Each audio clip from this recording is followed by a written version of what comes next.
Here we go. 3, 2, 1. Boom! And welcome to today. I'm Jeff Stanfield with the world famous Andy Shaver, brought to you by Boss Shot Shells. Go check them out for the Boss Unleaded Dove and the brand new Boss Goose waterfowl load's going to be coming out here probably in the next 2 weeks. Not far off. They got a lot of cool things that they've been busting their ass on, so be looking for that. All right, today is 9/11, and we're going to change things up from the way that we normally do it. Today's going to be a day of remembrance and kind of a where were you type of deal. So my 9/11 story, 2001, I was in the 8th grade, had a little bit of peach fuzz growing, and felt like I was on top of the world. I'm sitting in English class, and the teacher walks in and goes and whispers into Mr. Reisinger's ear. I still remember it to this day. And kind of see this oh shit look wave over his face. And I immediately thought that one of my friends was probably going to the principal's office. Was my initial thought. And she walks out. He kind of gathers himself a little bit. He goes to the whiteboard and he says, I need everybody's attention up to the front. And I'm like, oh boy, here it comes. Somebody really screwed up. Yeah, right. I don't know how classrooms are now, but when I was in school back in the good old days, they had the pull down map. So he pulls down the world map and he says, there has been a terrorist attack in New York City. 2 planes have hit the World Trade Center. And he said, if I had to guess, he pointed to the Middle East. And he said, I would bet that it came from this area. And I'm guessing nobody in your class had been to New York probably ever. I didn't even know what the World Trade Center was at that time. To be honest with you. You had bad parents. Well, I mean, so the rest of the day, they wheeled in a television into Coach West's classroom, and basically the entire school, if you had kind of an off period or a fuck off period, you would go to Coach West's class and you would watch the news coverage. And that's how we spent 9/11. And I remember I came home and Mr. Dream Snatcher, Jeff Stanfield, tells me they're probably going to cancel your football game. It was going to be the first one of the year. This is Texas. Happened on a Tuesday. And this is something I kind of look back with a little bit of shame on, because 13-year-old me is like, why the fuck are we going to cancel football? We're a long way away. So I feel bad about that, but I was a teenager, and the scope of what had happened I couldn't quantify it in my mind like I do now as a rational adult. But back then, you told me that they were going to cancel the football game, and tell you what, it was a bad day. They ended up not canceling the football game. So that was Tuesday. Wednesday, I remember we had like a community-wide prayer event. The whole community came up to the football field. And minus Jeff. You didn't go? I'll tell you my story in a minute. Okay. So we have the community-wide prayer event, and it's terrible, but I don't think that America has ever been closer than they were on 9/12/2001. I agree with you. I mean, just when you, especially we're small town America, but everybody was at that football stadium that night. The entire town was at that football stadium, and I know this was going on nationwide, and it was a crazy, crazy day, crazy time. 2,977 people lost their lives that day, not counting the 19 fuckers that took our planes and or the countless people that died afterwards. Flew them into buildings. Yeah, the mesothelioma and cancer and everything that you see in the first responders. Tell you what, there's been a lot of just the pictures that have come out of that. You got the famous picture of the fire truck on the bridge, and that's the last picture that anybody ever had of that crew. There's countless photos of people jumping out of the building, jumping off the World Trade Centers, and jumping to their death is better than what awaited them if they'd have stayed in the building. And I hope that one day we will know what actually happened on 9/11. I really thought that with Trump we were going to find our answers. I'm not so sure now. I'm not so sure that the government will ever tell us the extent of what actually happened that day. And I'm afraid that if we did know the truth, it would make a lot of Americans sick as to what we knew. Larry Silverstein or Silverstein, I'm not sure how to pronounce his name.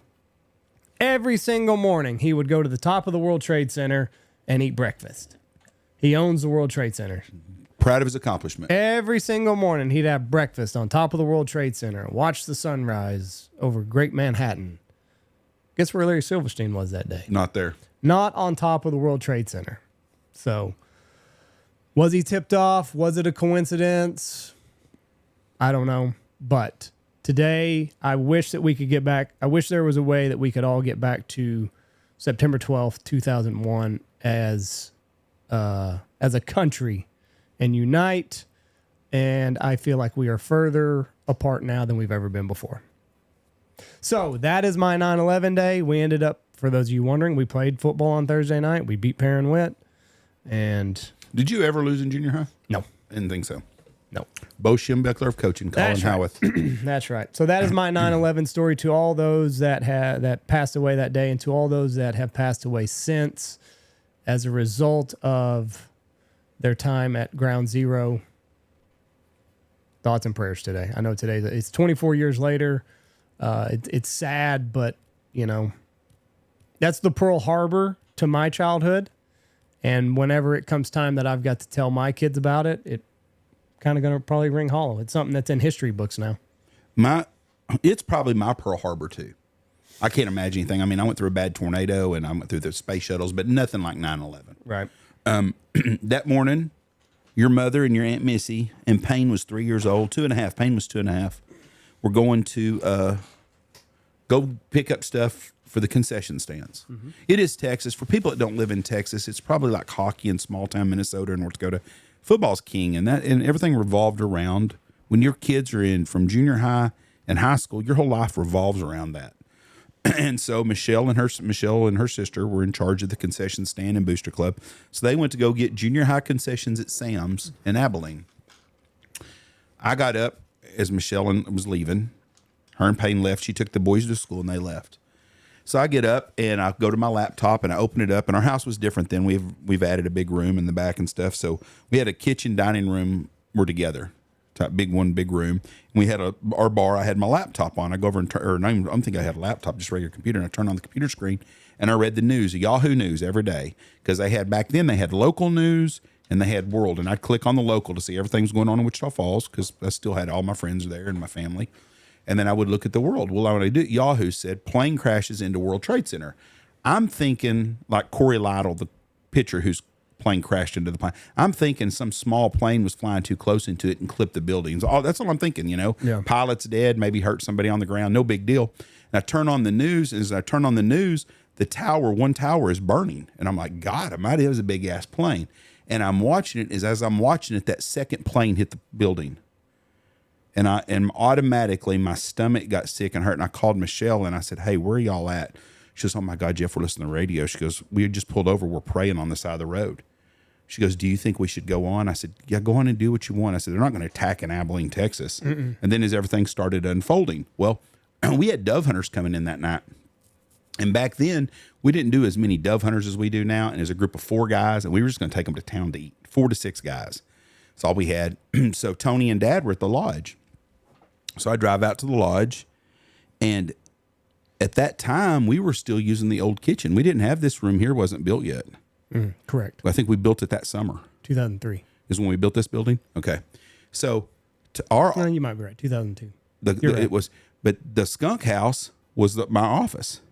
Mm-hmm. And so I went over to the skunk house, and Dad and Tony are there, and they're watching TV and stuff. And I'm on the. So I told them, I said, I got to call this guy and see if they're here, because if these people are flying in as clients, they might not be making it. Mm-hmm. Got a hold of the guy, and he's like, hey, we still want to come out. You know, we want to dove hunt. And I said, that's fine. I said, I'll see you guys. They'll be here about 4:00. So we're watching the news and shit. And my dad is really choked up. You know, he's a retired fireman, and he was Dad still might have been a fireman at the time. I don't remember if he'd retired by then. Anyways, we're watching it, and Dad's like, man, there's a lot of good men that are getting hurt right now. And he was thinking of the first, not just the people, the first responders. Right. And I remember when the building collapsed, and my dad had a tear down his face. And he goes, there's a lot of firemen just died. Mm-hmm. He goes, a lot of my brother's firemen just died. Yep. And I think that's when I realized just how serious things were. I mean, it was serious, but I realized how serious. But it pissed me off. It pissed me off at the freaking Muslims because everybody knew that they were involved. I would have never thought when I watched George W. Bush get on stage that night and talk, because they flew him and they landed in Shreveport because they thought he was under attack. It was all a facade. He wasn't nobody going to attack his ass. Mm-hmm. And I sit there and watched him, and he was my hero. I was proud of George W. Bush. I was proud. I just kept thinking, God, I'm so glad he won the election, not Al Gore. That's all I kept thinking. Thank God. We got a strong president. We're going to do something. I didn't see through all the bullshit that was going on, like 99% of Americans did. Sure. And you're right. September 12, 2002, every house had a flag in it, or they did within a week. Yep. You know how many flags are on my block right now? Not many, probably just yours. Mine. We got a big old flagpole. We're going to burn it. Like Toby Keith said, he'll fly that flag till the day he dies. There'll be a flag in my front yard till the day I die in front of this lodge. And all those people that lost their lives over that. Innocent people that woke up that morning, kissed their wives goodbye, said goodbye to their kids, and went to work in an office, had busted their ass probably to get a job to work in Manhattan. Mm-hmm. Lost their life because of greed and corruption. Or a terror attack. Or the mixture of all three combined.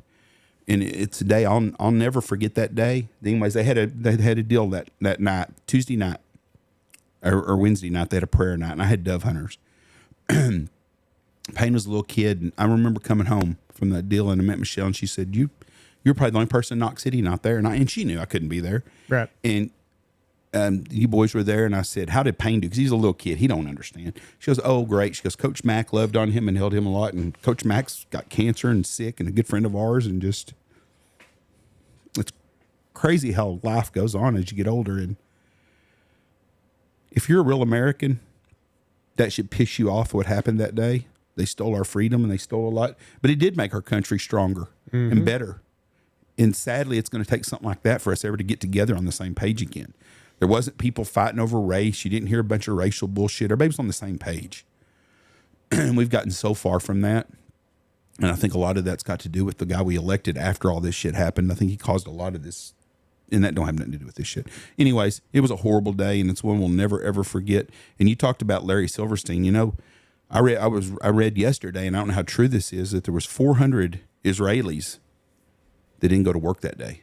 Right. They didn't show up to work on 9/11. 400 of them all worked in the Trade Center. I don't know how true that is, but I wish they would release everything. The deep state is really deep, and they killed John F. Kennedy, and we know that, and there's nothing ever been done about that. And there's no telling what other things have happened in our lifetime that they've done to control. They don't care about nobody but money and power.